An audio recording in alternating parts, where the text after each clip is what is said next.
You guys remember this?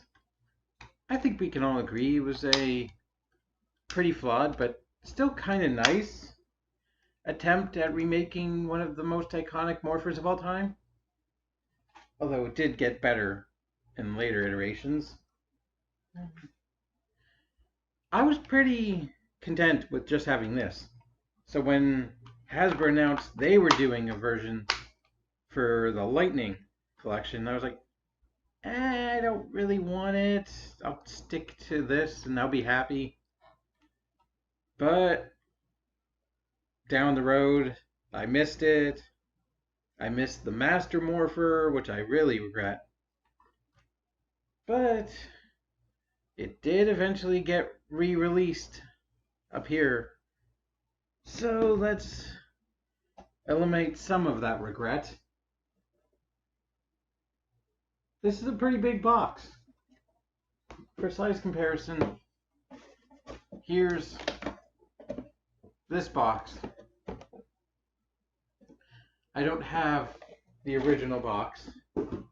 I'll tell you, the day I got this, I finished work, I walked through the mall, I saw it on the shelf in my local Toys R Us. I just had to have it, and then after buying it, I sat out in the mall and opened the hell up and just threw away the box. And I regret that. This box, I don't plan to throw out. So you have the Morpher. You have all 5 coins it comes with. You have 5 Rangers, a picture of it. On the top, you have an intentional callback to the original movie poster. That had to be intentional, right? I still really don't like either of these. And I think it's because it implies that the Rangers are all standing way too close to each other. Like, have they not heard of personal space? Like, don't stand that close to me, ever. Anyway, on the sides, pretty much nothing. There's a whole lot of warning of nothing. And on the back, features and stuff. You can open it. And we can pop all 5 coins out.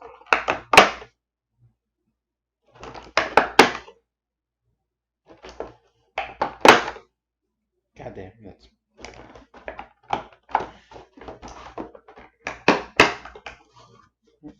And you also get some instructions in there.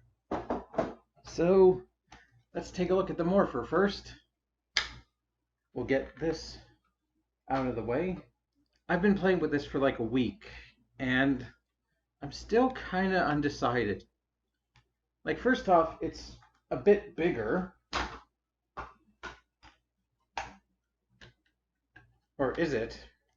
I think so. It might be a bit thicker. But it doesn't have the heft that this one does. Mostly because this is nice chrome die-cast metal and this is plastic. It does almost feel weightless. Like, it has a little bit, but like, I'm still so used to this that this kind of, I don't want to say feels cheap, but it's missing something, you know? That something is quite a bit of detail that this guy has. Showing you the back, like the Z. This is missing the little red touches. Admittedly, these gold touches on the handle I added myself, but they just look nice. It's missing the color indicators on the bottom, the top, which peeled off, or I peeled off. Doesn't have. The battery pack is different. Instead of 2 LR44s here, it's 3 AAAs. Or maybe double A's. Where are the instructions?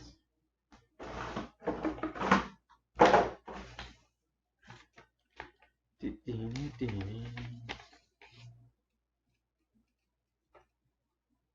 AAA. All right. And it's got the red button, which is more accurate to the toy, the original toy, but it is, I'd say, a bit more show accurate as well than this guy. Although the show model does have the red lining in the middle, which I think this thing could have done with. Because as we'll see, even with multicolored LEDs, I think you could have pulled off the red in the middle. But what this does is not shut up, because there is no off switch. That is really unfortunate. It does, however, also not have the communicator beep, which I miss, or the theme song playing when you hold the button down. Instead, it has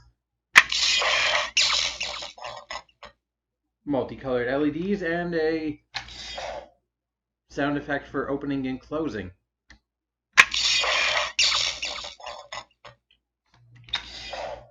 Just one sound for each, and even if you hold down the button, it does nothing. So let's talk about the other things. You have the belt buckle, which only fits in one way. You can't do the Jew Ranger, wear it with the Z in front. You can't do that anymore. Admittedly, it does sort of go in, but it's not a solid connection. It surprisingly didn't. Yeah, there you go. It's only a solid connection that way. You still have the clips that you can hook it to your belt. I'm not going to demonstrate that because my belt's not. Never mind. I'm not going to demonstrate that. The hinge is still fun to play with. Unique to this is a display stand. This piece is separate in the packaging and is a pain in the ass to get out. Like, I can't even get it out. I wanted to take it out for the purposes of showing you can slide it in. But I can't even do that. The only purpose of this is to actually keep the Morpher here. Because without this piece, it just doesn't fit. It doesn't fit. I do like that as a display, though. Can you do that with the original? No. The nubs here, and like a Pokeball on the stand. I don't know what's up with that. It makes it kind of look like a map in like Pokemon Stadium or something. You do have the lightning bolt and spots to fit 4 coins. Like so. It doesn't lock in, there's nothing holding it there, just a gust of wind could come by and whoosh.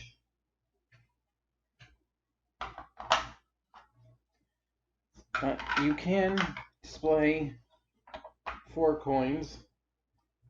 Mastodon, Pterodactyl, Triceratops, Saber-toothed tiger, tax fraud. There's no spot for a 5th one unless you want to put it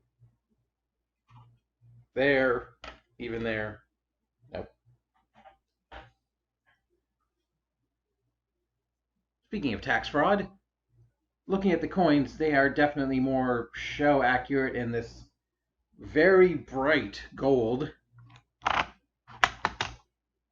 as opposed to the dull, like, that is quite the contrast. And also, on the back of them is the helmet associated with the Ranger. It might be kind of hard to tell, but there are distinct things that let you know this is the Tyrannosaurus helmet and whatnot. These are both die-cast metal, though. These are the only die-cast metal on this Lightning Collection release. And also, they have these little notches on the coin, which make them A, incompatible with this release. They don't fit. Not only that, they're slightly bigger, I think. Just slightly. And that also means the, say, dragon coin kind of loosely hovers in there. You know, just, whoa. Just for the sake of it, because we never saw the tiger coin much in the show. In fact, they completely got rid of it after season 2. What makes these coins unique is they activate a voice clip. So just to make sure,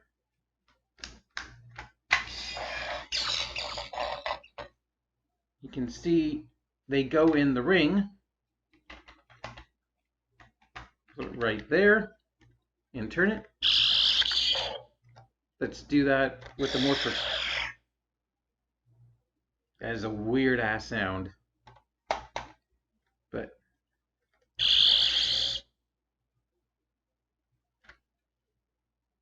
you can see the red glowing. So it's morphin' time.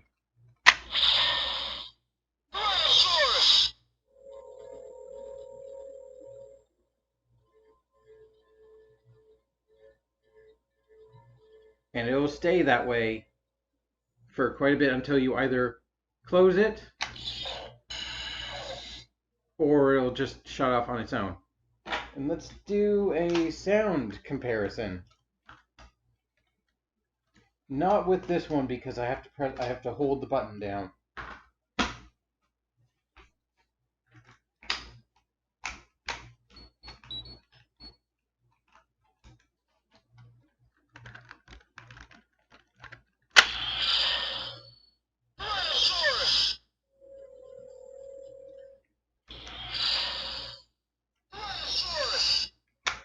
They are slightly different sounds.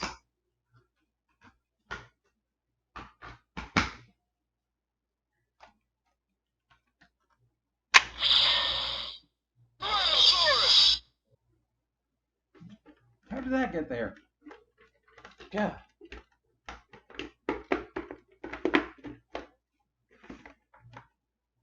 Cheeky teaser for the next review. Something similar. But now we must do the other 4. So let's do Zach next. Because it's not Adam.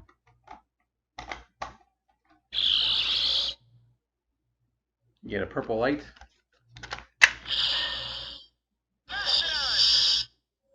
Even if you hold it.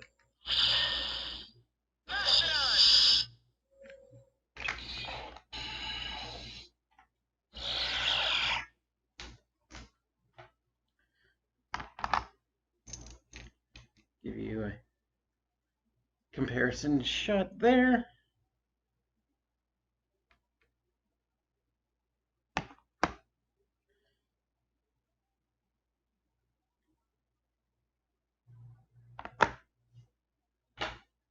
Now, Kimberly, my second favorite.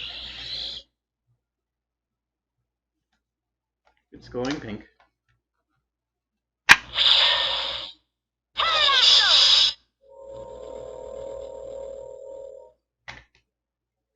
Too much pink energy is dangerous.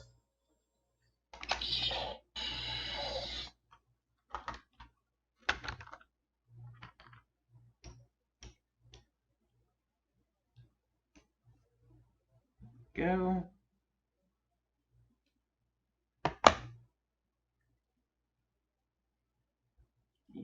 Tie the back. Next up, Billy.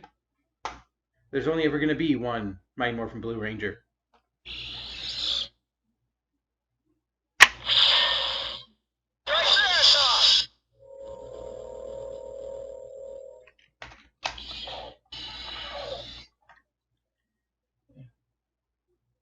You need a comparison of everyone.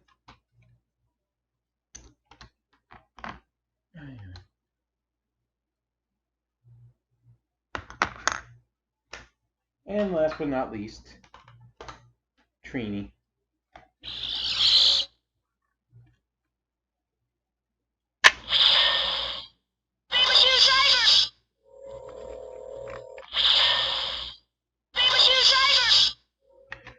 She sounds like she's in a little bit of a rush to say that.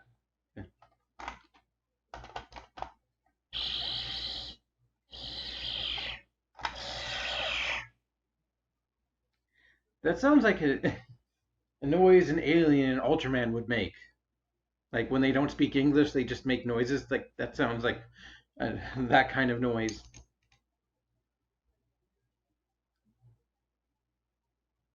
There you go.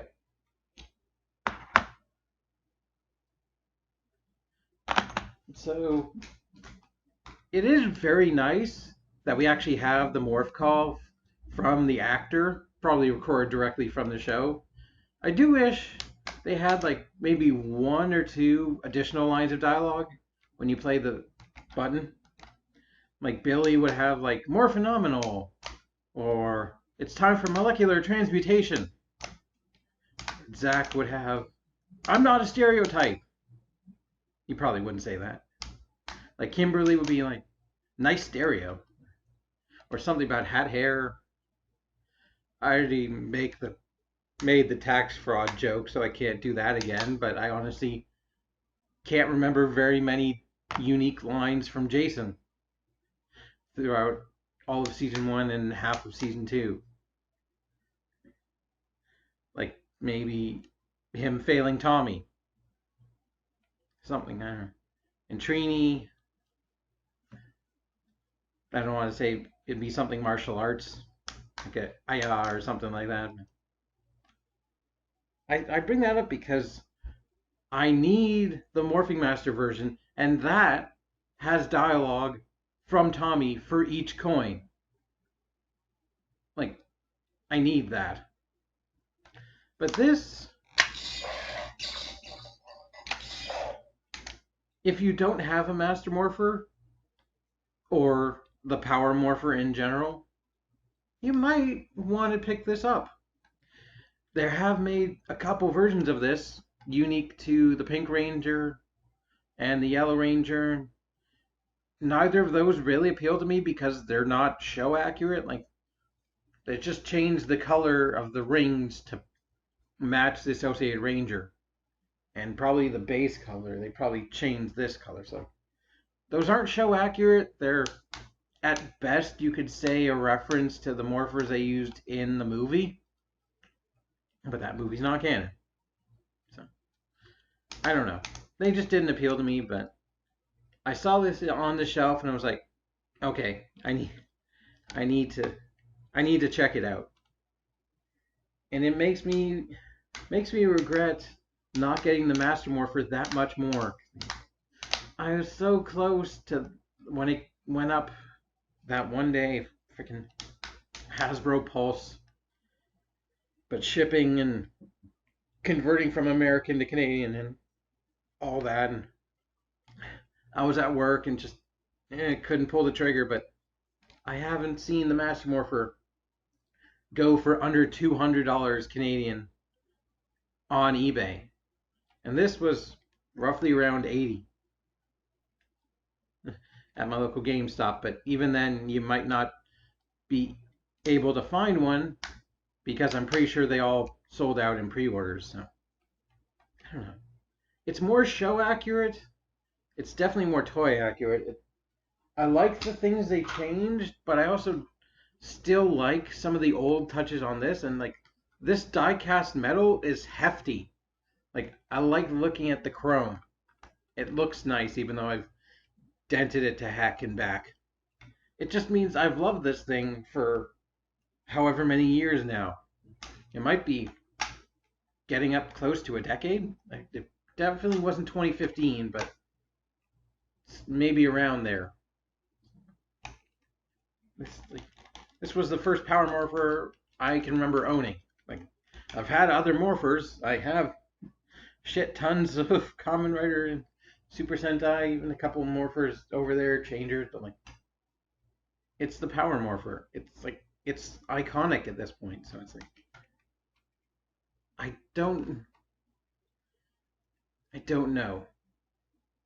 I don't know if I want to replace this one with this one, or if I want to replace this one with the Master Morpher, because this one has the fixed audio and stuff. Oh, the Master. God. Anyway, you might want it, so go look, see if you can find it locally.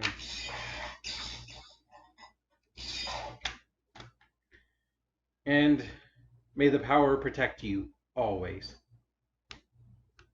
Keep it weird. Bye.